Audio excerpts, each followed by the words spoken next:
Bigfoot, Dogman, Jersey Devil, and others, are they real misidentifications or the most cleverly disregarded reality of all time? Come into the cabin and sit down and let's try to find out together.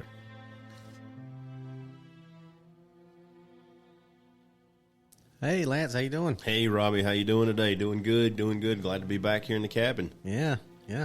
Good times. Yep, ready to put out another little episode here. So what you got for us? I actually just got back from the lower part of the state here in South Carolina. Had a little fishing trip over the weekend. Had a good time. Drank a few beers. Caught a few catfish. That sounds like a good time. Yeah, man, you can't beat that. So it got me thinking about some of the more local South Carolina legends. You know, maybe on the last episode, we kind of got out there with a little bit of werewolf lore.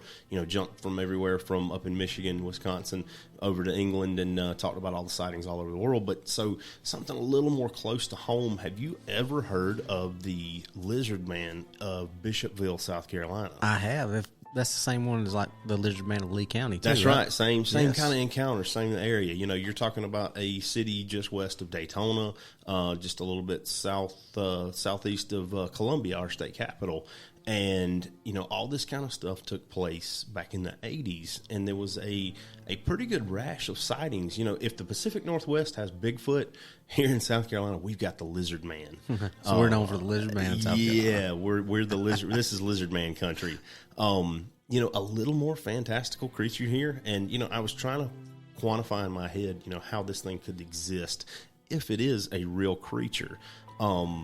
The sighting started in 88. If I can tell you a little story here real quick. Tell me about it. There was a guy named Christopher Davis. He was 17 at the time. He was coming home from working at McDonald's, had a 1976 Toyota Celica. My wife and I had one, stick shift. It was not a 76 model. It was a 97 model, but great little car.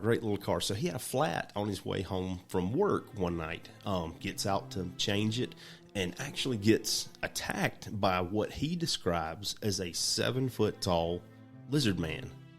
You know, crazy happening. And the only reason he came forward about it was because a few years before actually, let me start back over here. His attack happened in 88. What had happened previous, his attack was previous to a woman's car got just destroyed by something. And there was actually a sheriff's report about it. They came out and did some investigation. There was claw marks. There was tracks. There was blood. And that's what looked like the front bumper was chewed off. Man, of it, right? It chewed. Yeah, I've heard that story. I didn't hear. I haven't heard the other story that you were talking about. Yeah, so that kind of gave him reason to, you know, come forward and talk about his. You know, you and I both discussed that. You know, maybe more people have seen the things that they've seen, but we're a little afraid or nervous to, you know, come forward about it and talk about it. So this kind of encouraged this kid to come forward and talk about what he saw. And what he ended up seeing was, like I said, he described it as a 7-foot tall lizard man. Scales like a snake, long tail, 3 fingers on each hand, which, you know, is still very reptilian. And it ended up chasing him. He gets back in his car. It jumps on top of the car. He said he had to take off driving and do some swerving out and back to actually throw the creature or whatever this was off the roof of his car to be able to escape. So this is like a full-on Hollywood movie. Yeah, man, this is a full-on attack. This isn't just an encounter where somebody get to, you know, hey, I glimpsed it. Hey, I might have took a grainy, you know, footage of it. This was something that he really heavily interacted with.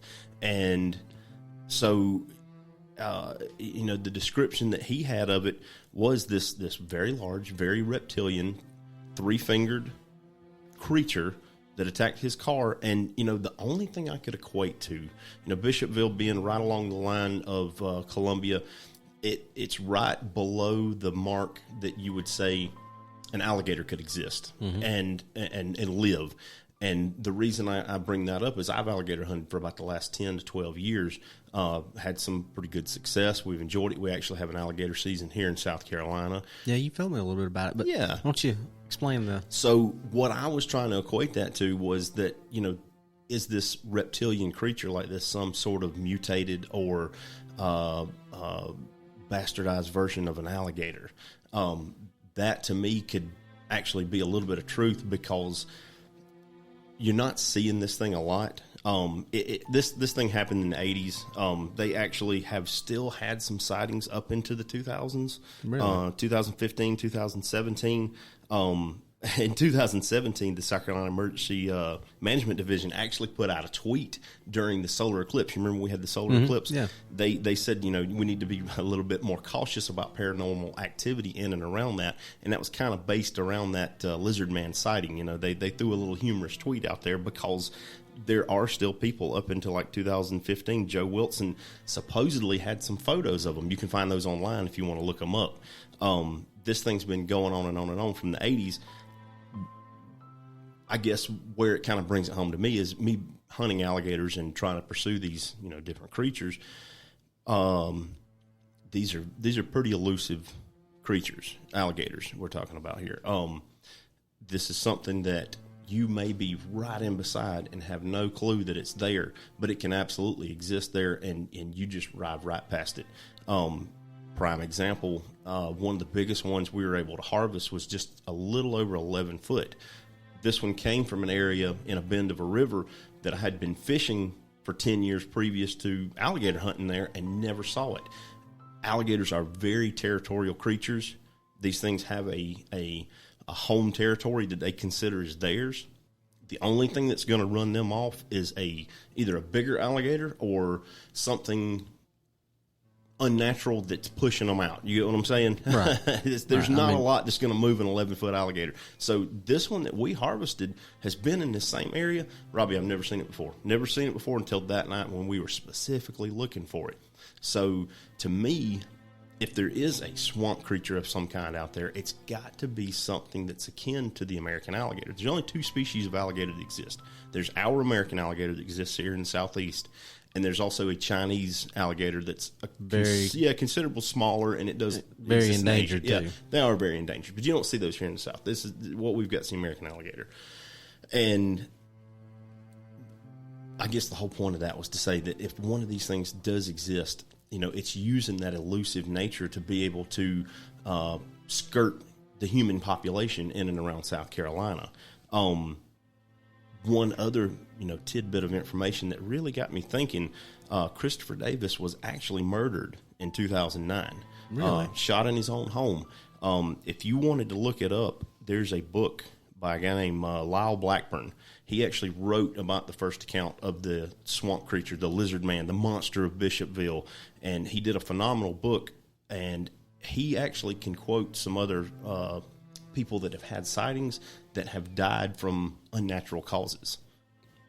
It really makes you think. I'm not saying correlation responds or is directly with causation, but that's really interesting. Yes, it absolutely is. One coincidence. Two or more. You're really starting to get onto something there. That kind of piques the interest on things like that. Because like I said, I'd heard the one about the old lady who called in about her car. Yeah. I'd heard that one. I hadn't heard this one that you were just telling us. Yeah, so he absolutely he didn't just have an encounter. He had the encounter that you didn't want to have. Yeah, he had an encounter that you would see in a movie. Yeah, absolutely. That's what it sounds absolutely. Like. So to continue on with this, this isn't just really a one-off offshoot. There was a guy named Kenneth Orr that actually said that he took a shot at one and was able to produce some scales and some blood. The bad part about that was they found out it was just a hoax. It was just him trying to promote it. But that kind of goes along the lines with what happened there in South Carolina, that once this stuff kind of got out, it was kind of like any publicity is good publicity. Right. So the Chamber of Commerce really picked this thing up and ran with it. Even to this day, you can go out and in Bishopville and in Lee County, South Carolina, they're really about this lizard man. Now, does he exist? I don't know. If he does, it's got to be something related to the alligators here in South Carolina, because like I said, being able to hunt them like I have and being able to interact with them, man, these things can really hide from you. And if something's going to stay hidden from the public, it's going to be something akin to an alligator. Well, I mean, just think of all the videos that you've seen on nature shows of crocodiles with, less than 1/10 their body, and basically their eyes and their Yeah, nose is and the only just thing that you see. the only thing above you the ever see, water. yeah, It's like a log floating in the, or a piece of trash floating in the water. Absolutely. One of the bigger ones that we were able to harvest was just shade over 10 foot. And it was a good friend of mine, Tommy Wilson, who's passed on now. But him and I had this thing hooked up in a creek. And this creek was about 8 foot wide. The sonograph that we had said that it was 2 foot deep. And we had a 10-foot alligator on the end of a Wow. You had 15-foot pole, 10-foot alligator. 10-foot alligator in 2 foot of in water. 2 feet of water. And never saw it. Never saw it. So is there a lizard man creeping into the drainage ditches in Bishopville? Is he sneaking up? Did that car that was attacked from this in this lady's driveway under her covered awning, did he catch a reflection in it? Did it provoke an attack because he saw a threat in his little home area and get up there and chew the chrome off the side of her Buick? I don't know, man. What do you think about it? Well, like I said, I heard a couple of those little stories. I actually heard maybe one other little offshoot story of that about some boys that said they had seen some of the footprints in one of the fields down there, and I can't remember if they said they actually saw. I don't know if anybody's actually, other than the first one you talked about, I don't know if anybody else has actually seen it except for him. Yeah, now there have been quite a few eyewitness accounts. Very few what you would consider like the Bigfoot footprints like you're talking about. Mm-hmm. I've seen some casts on the internet. I've seen some of the, what do you use? Plastic casts? What do you, is it, plaster Paris. Yeah. Different things like that. I'm not really sold on those yet, but if I'm sold on anything, it's the possibility that something like this could be out there. Like I said, creeping through the woods in those drainage ditches to where you can only see just a small portion of its body, and it absolutely could hide from you.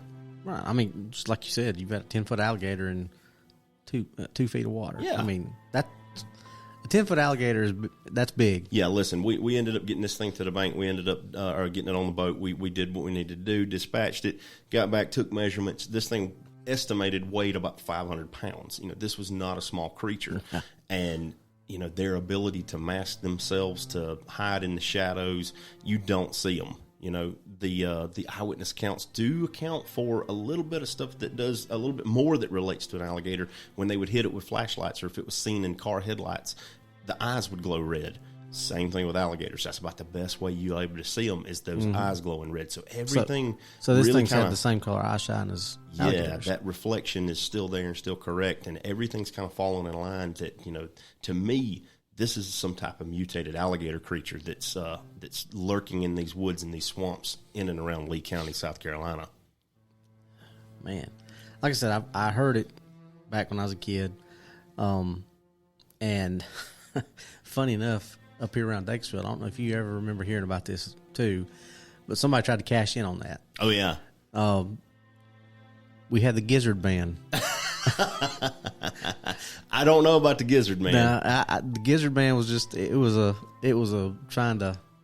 Yeah, that was a little play on words for the Lizard Man. Yeah, trying to cash in on the fame for that one. Well, but I do remember that somebody said they had sighted something up here. They called it the Gizzard Man. The Gizzard Man. Well, I could absolutely believe that here in upstate South Carolina. Yeah. But I'm telling you, if you ever start making your way down towards Florence, down toward the Myrtle Beach area, and you drive through Lee County, you better watch out for the Lizard Man. That's right. He's there. Well, anything else you want to add about the Lizard Man, Lance? No, man, listen, that's all I got for us tonight. Yeah, that's a nice little short show, but yeah, that's the kind of the essence of what we're doing here. It's listen, these stories are out there. It doesn't have to be the most famous stories that everybody in the world knows about. That's right. Somebody out there may have another little small town story. That's the kind of stuff we'd love to dig into. Absolutely. So, Robbie, give them that email address. If you have anything and you want to contact us. All right, if you want to contact us, send us a story. If you want us to use your name, we'll use your name. If you don't want us to use your name, we can keep your name out of it. But send us an email at what'sreallyouthere2022@gmail.com. Lance and I would love to read your story. Love to look into it if it's something you want us to kind of investigate a little bit, or if it's something that you just want us to read. You've got your encounter. And if you just have a story to tell, let us know. We'd love to hear about it. Yeah, if you got something you want us to investigate, if you got something you just want us to read, just let us know. We'll be glad to dig into it here at the cabin. Absolutely, man. Robbie, I really enjoyed it. I did too. That was a good little story. That was a good story. Listen, you guys listen to us on Spotify, Spreaker,